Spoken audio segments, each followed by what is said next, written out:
welcome to a very late episode of Under the Sink Show. This is a solo episode, and I am Kyla, as always, your official host and yapper for solo episodes, unless I decide that someday other people can participate in solo episodes, as in I will not be part of it at all. This show is about avoidance, denial, secrets, and fears, or whatever you think under the sink means. It can mean anything. Like art pop, it can mean anything.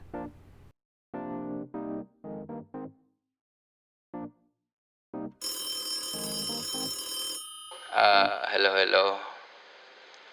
Una sa lahat, first of all, thank you so much for accepting my call.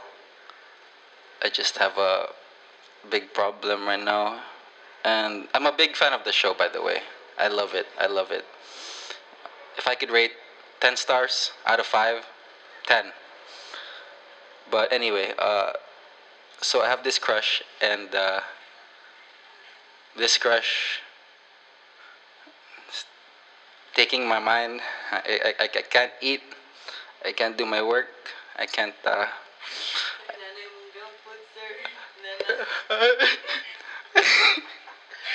Okay, so I still eat.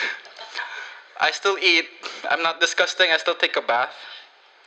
But my crush, what do you do when your crush likes your Instagram story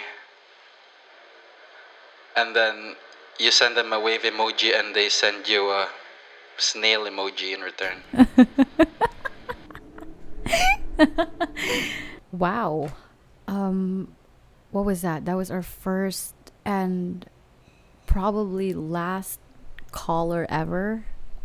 Like, how I usually don't take calls. I will block anyone who tries to call me. How did you get my number? But in all seriousness, thank you for the call and thank you for the question. What a very complicated dilemma. A snail emoji. What do you do when your crush sends you a snail emoji? Before we answer our caller's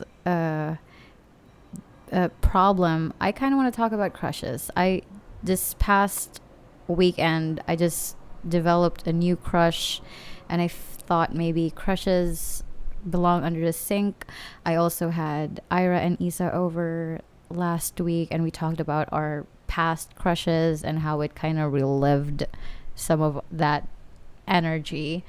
Crushes, I would say, is a perfect example of a complex human experience.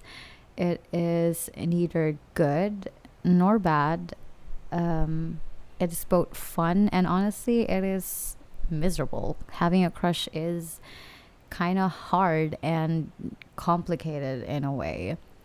While having, the feeling of having a crush, I compared it to having this pocket-sized liminal space, like a snow globe. Like, it's tiny. It's a tiny self-contained grip in a rose-tinted reality that you keep in your head, separated from all the other things going on in the world outside. It is both happening and also not happening, and it's familiar and it's strange. So it has that dual, whatever you want to call it. I'm not an expert on anything. But also, can I just talk about the literal snow globes? Snow globes are a decorative orphan, at least for me. I mean, where do you put it? It is very bulky. It is fragile. It is, bulky for a shelf. It's too small to be a statement piece. This is all just coming from my opinion. I can't put it on a desk. I can't put it on a bathroom counter because I don't have a bathroom counter. But yeah, it never quite fits in.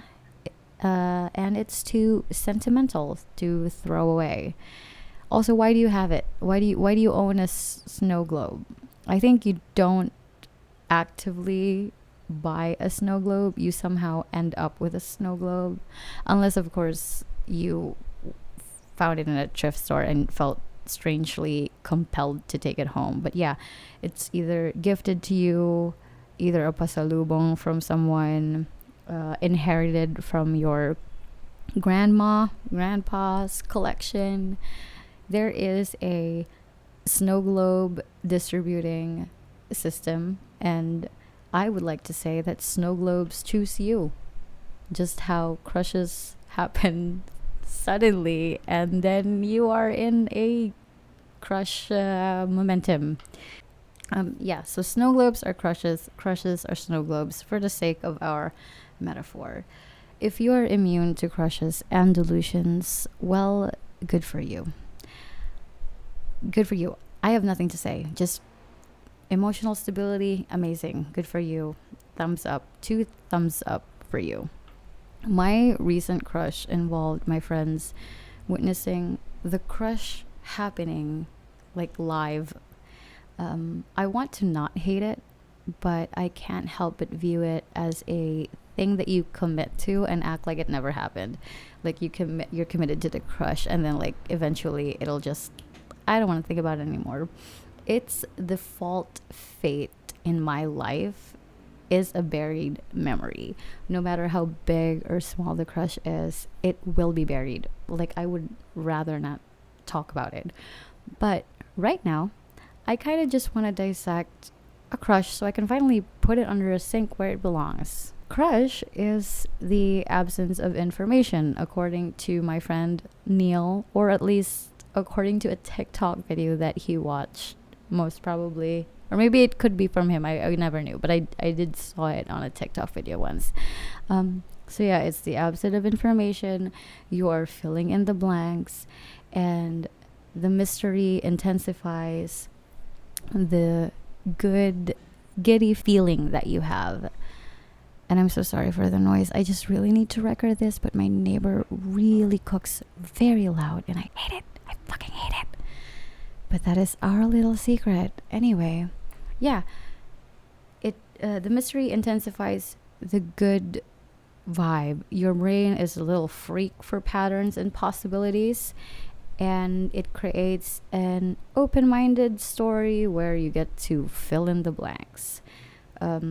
Uncertainty creates anticipation, and anticipation, like procrastination, a callback, is like another drug. It keeps you engaged, curious, and honestly, a little obsessed. And that's when we get overly optimistic. The unknown is a playground for imagination, and imagination is way more exciting than reality most of the time. I should know that since I do imagination and storytelling workshops. I am a victim of my own talent and skills. Notice how I said overly optimistic rather than delusional, because I feel like you're not delusional, girl. I don't think you're delusional. You're just really full of hope. I think that's it. But I think it's easy to break the spell of a crush. Like it's so easy. Like it's so way too easy, guys. Like it's super duper easy. And how do you do that? You collect data. You collect all the unsexy, unattractive data, because nothing shatters a fantasy faster than treating someone like a research project. You know, you observe them in a unfiltered reality. Mystery is only fun when you want it to last, but when you're ready to move on, I guess it's safe to pull back the curtain and let reality, take its place, and like you find yourself like coming back to earth. um yeah, so I guess, yeah, you had a crush, you got excited, your brain built a lovely little illusion, and that's okay. I think that if it gets annoying or you start overthinking it, you release it. And there is, like, honestly, so many ways. You don't need to deep dive into what it meant. You just have to just tell yourself that, hey, that was fun and I am done now. Anyway, yeah, so after that, it's gone. You might still have it, but I'm sure you find a way to ground yourself. Like, it's just another snow globe. It's just another snow globe, guys. And yeah, and with that, I don't think I have a solid answer to crushes replying with a snail emoji. Does the snail emoji imply you're too slow? Like, is it them telling you that they are subtly flirting with you in a slow and non-aggressive way?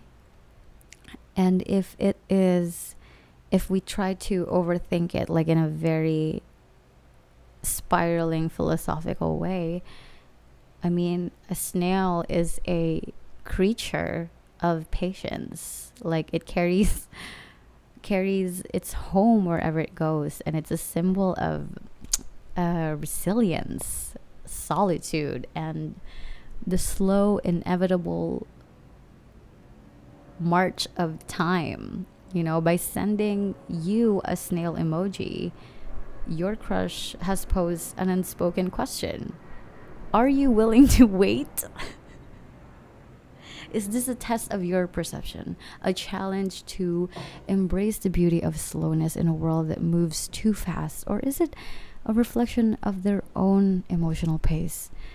Hesitant, deliberate, afraid to rush what could be meaningful.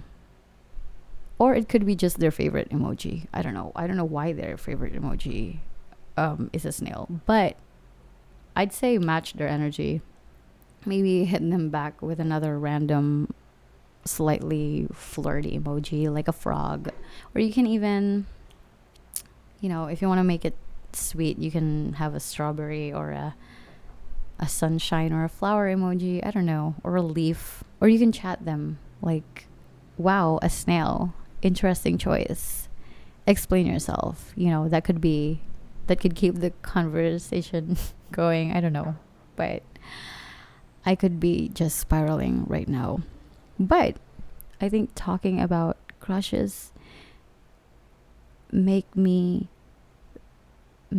made me look at my crush in a very weird and strange scientific way, which helps all the time. When you see things in science and magic and science, I feel like that's the same for me. I think if you see it that way, like you don't need to explain it and also explain it, I feel like that will ground you and you will be fine. So I hope you learned something here. Honestly, I don't know what to do with this solo episode. I just want to wrap. And I hope that you have a really nice week. I don't know if there's an episode next week, so I would just say that now. I'm a very busy girly. But I don't know. Maybe something pops up. Anyway, thank you for listening. I don't know if that really was the closing, but yeah, thank you. And I hope you have a nice week. I don't know if there was a lesson there, but I am very grateful for the support that I have in this project. It's insane. I am still doing art and I'm excited to do more workshops. I think I'm going to start workshopping in June because I feel like I need a 2-month buffer in terms of productivity. And then, yes, thank you always for listening to Under the Sink Show. It means a lot. Please comment on Spotify or send me an email, whatever you know, if you want to say something. You can also chat on Instagram, but I don't have Instagram on my phone. I had it over the weekend and then I'm now gonna uninstall it again. Under the Sink Show is a The Love Club production, and thank you for being part of the Love Club. Bye.